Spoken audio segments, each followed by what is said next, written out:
Nkujjukiza nti ekyambalo omugaso gwakyo erifa abakyala kwe kubanga tetusobola kwesittaza abo abatulaba ate mu baami nagwo bwe guli.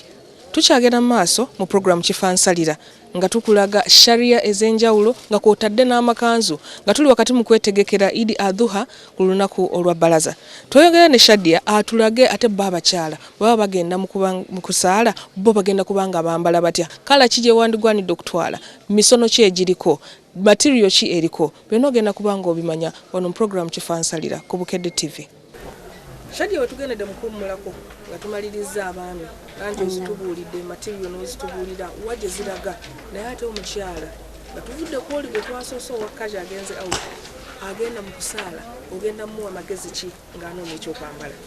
Omukyala agenda mu kusaala tulina sharia ezisaala okugeza ng'omukyala ono ayambadde sharia ye ya black eyina design ogiraba omukono guyina design zino tezifaanagana n'eziri oguli eri. Ayambadde akatambaala ke kano tukayita cotton alimu obuglitaringa. Abakyala abasiraamu twagala nnyo okwaka naddala nga tugenda okusaala. Omukyala ono ayambadde sharia wansi material ya satin, waggulu ya kasweta erimu obuglitaringa. Omukyala ono yalunyumye nnyo ng'agenda okusaala. Omuntu yali ebuuziza nti okusaala black. Yes, esharia za black zino abakyala tuzettanira nnyo era ze sharia ze tusingira ddala okwambala.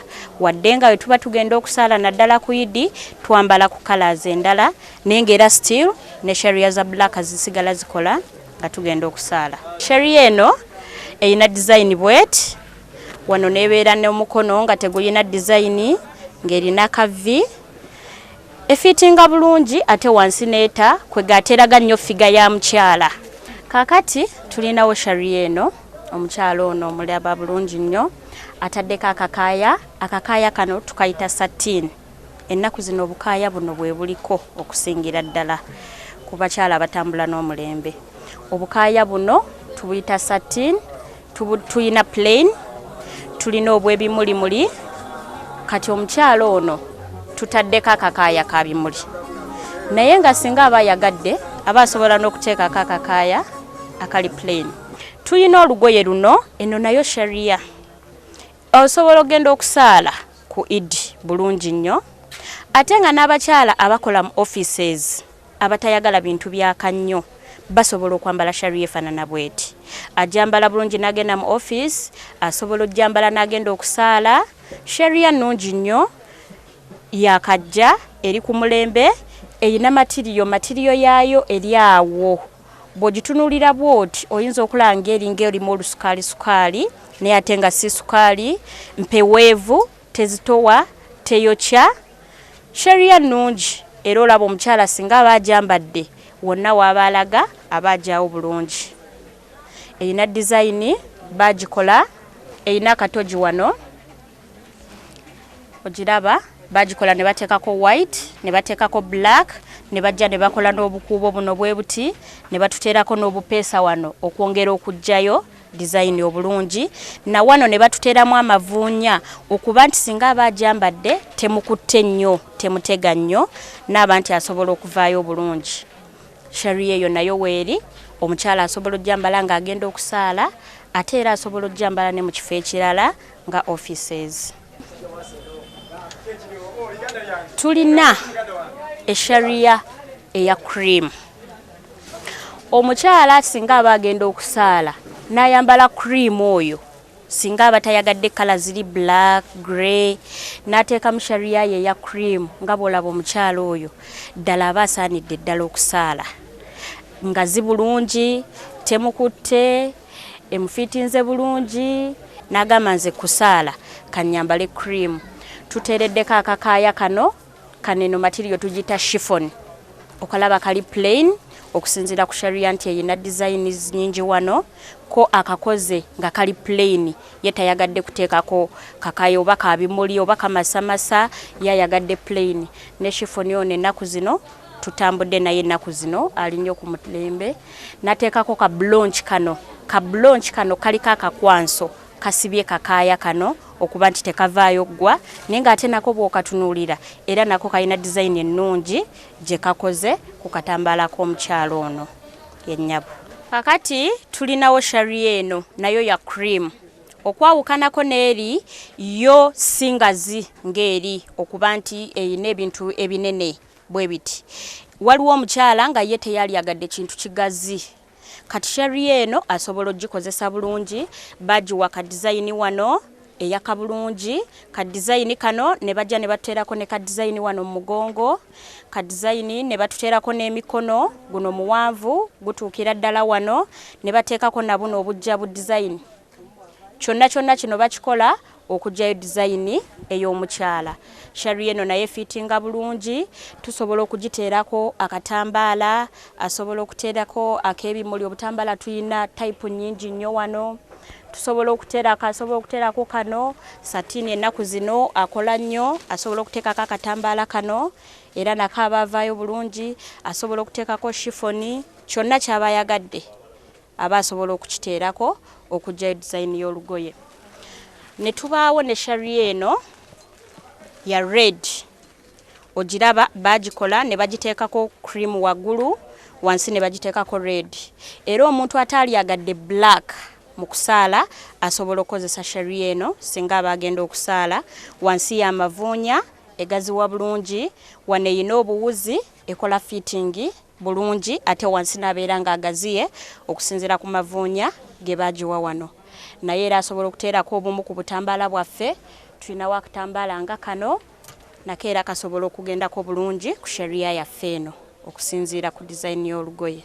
Tulinawo ne sharia endala nga bw'olaba omukyalo ono ayambadde. Sharia eno naye era omuntu singa aba agenda okusaala asobola okunyuma nga ayambadde sharia eno. Wansi y'amavuunya egaziwa bulungi wansi, waggulu ne mufitinga bulungi, ateereddeko akatambaala kaffe, si satini, si kotoni, kwegamba oba naali kayisenti ennaku zino era bwe buliko, kali awo kalimu obukweso, silki, kasilki, kalimu obumasamasa, nako era omulabira ddala nti agenda okusaala abeera anyiridde bulungi. Bakawa ekimuli kino okwawula ne bakateekako fashion y'oku mukono eno efaanagana n'ekimuli kino, na wano ne bakawa design. Omukyala agenda okusaala era naye aba asobola okunyuma ng'ayambadde sharia eno. Ne tubeerawo ne sharia endala. Bamaama baffe ab'embuto sigamba nti bo tebajja kusaala olw'okubanga tebalina sharia ze basobola kwambala. Ne sharia ezinyumira bamaama ab'embuto nazo tuba nazo. Kati waliwo sharia ng'eno, omulaba ali lubuto naye era ali smart, naye asaanidde okusaala, kigazi bulungi, kimuwa emirembe, kiri free, asobola okyambala bulungi nnyo. Wadde atali lubuto asobola okyambala naye nga ne kuwa olubuto era nawo kiba kikola bulungi. Bakiwa design eno emabega efaananako n'ey'omu maaso, kiri free bulungi. Nakyo era maama ne oba olina olubuto teweenyooma engoye gye ziri z'osobola okwambala ate n'onyuma n'obeera smart. Omwami agenda mu swala tulinawo ekkanzu, tulina ekkanzu eza white. Ennaku zino bakyusaamu mu kkanzu, bakola ku design empya ez'ekkanzu. Tulinawo ekkanzu eza white nga bw'olaba omwami ono anyumidde nnyo mu white. Ekkanzu eyina kazipu, ya kazipu, edda bakolanga z'amapeesa naye kati batukyusizaamu. Tulinawo ekkanzu eza zipu eyina ka design bulungi, ntonotono bulungi, temukutte nnyo ate nga emala, nateekako n'enkofiira ye bulungi. Omwami agenda mu swala yalyambadde bw'ati. Tulinawo ne colours endala nnyingi. Edda twabeeranga na white yekka naye kati batukoledde colours nnyingi ez'amakanzu. Okay, Ennyabo. ngeri y'oku designinga fashion and style. Details eziri ku mukono Ennyabo. zisinza okunsanyusa nti ziblendinga N'akakuubo akali mu kifuba. mpozi oba oliawo waliwo n'akali ku nsawo. Ennyabo. Kati bw'otunuulira olabirira omwami amanyi okudesigninga. Ennyabo. So osobola okwadvisinga omwami Agenda mu swala ayambale bw'ati. Ennyabo. ze twayambalanga eziriko kyenjagala okwogerako nti abaami abagenda mu swala n'ayambala ekkanzu eriko omuleera wansi. Ekkanzu y'omuleera tegenda mu swala, teyaligenze mu swala Ekkanzu y'omuleera erina paati endala gyekola. Yalibadde egenda mu biri ebirala kwanjula kola ki. Naye omwami agenda mu swala yali yambadde ekkanzu ey'ekisiraamu. Anyuma nnyo ng'ayambadde ekkanzu ey'ekisiraamu. Tulinawo ekkanzu. Tulinawo kale ya maroon. Nga bw'olabye omwami ono ayambadde ekkanzu kala ya maroon. Bataddeko coca cream obutazikiza nnyo maroon ono. Ne bateekako coca cream n'emikono ne bagiteekako coca cream okulabikako ne ku kitogi. N'abakwega nga tazikidde nnyo wadde ng'ali mu kala eri dda. Erina ensawo bagiteekako ensawo ku nsawo zaayo era ne bayisaako akakuubo aka maroon. Ye nnyabo asobola okuteeka mu nsawo ne zaka n'agenda nayo. Omwami ono ataddeko enkoofiira. Enkoofiira eno edizayiningiddwamu obumuli obwa maroon okulaba nti akwatagana ne wano ku katogi. Obumuli buno ne buba nti busikayo akatogi kano kwegana n'abeera ddala nga adizayiningidde ddala bulungi. Kaditela aka gold akali mu ntalabuusi nze ndaba ku lwange kagenze n'essaawa. Ennyabo tulinawo ekkanzu eza plain. Mulimu abaami nga ye tayagala kintu kyonna ku kkanzu. Nga bw'aba ayambadde blue nga bw'olaba ka light blue kano ayagala blue nga temuli kala ndala yonna. Ne tubeeramu n'abaami nga baagala nti oba white ng'ayagala white ng'eri plain. Ekkanzu eno yeri plain. Kye baakola akatini ennyo bateekako otupeesa tuno otulimu kakala ka black. Kakala ka black kano ne kaba nti kajjayo enkoofiira eno. N'aka blue akayita mu nkoofiira eno ne kaba nti kajjayo kala y'ekkanzu eno. Kati omwami yali agadde ekkanzu eziri plain nazo zibeerayo. Abanyuma nnyo naye ng'agenda okusaala. Tulina mu white, tulina mu cream, tulina mu grey. Kalazi zonna weeziri era bw'otunulako awo waggulu kalazi zonna mweziri mu kkanzu ezifaanana weeziti. Ennyabo.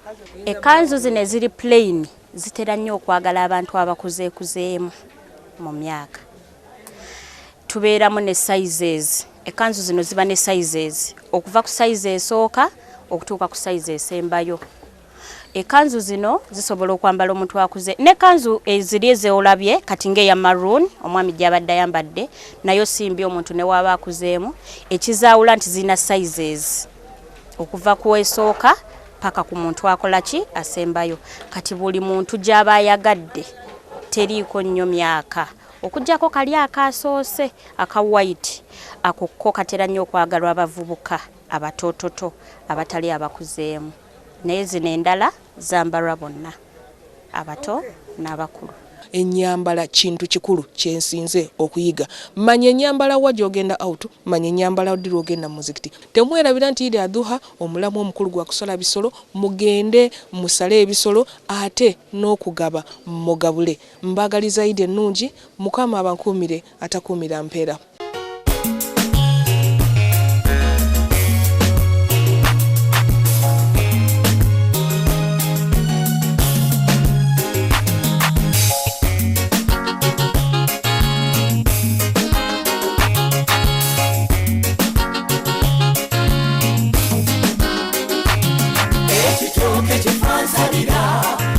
Kwalina muwanyirire mbamwegomba bangi nga banamanyire tasali kabeto mulunyamuwe kubanga yewayakulaga omukwano otomuwakuba musango muno kyabula